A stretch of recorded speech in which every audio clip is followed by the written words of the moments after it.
Alright, I just figured out some wiper blades for this 64 Dart that fit in the old Anco arms. My driver's side one still sits a little weird and it's squeaking, so just pay attention to this side. It worked great. Get these to park. Here's the Napa part number and their refills for big trucks. Some brake to fits. Well, the Dart's 13-inch, so each blade will get you two, because these are 26.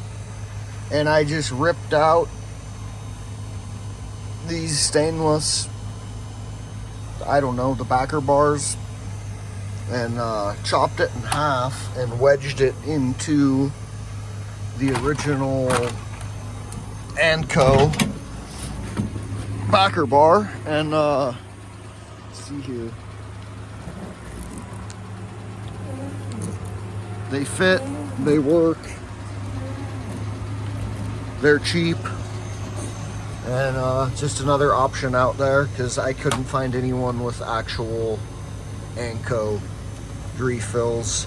The back of the blade is a lot wider than the factory blade, so it was a pain in the ass to wedge into the little stainless arm, but it can be done.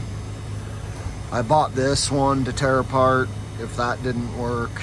I'd already paid for it when I found those refills, but yeah, just a good option to keep your stainless blades. Have a good one.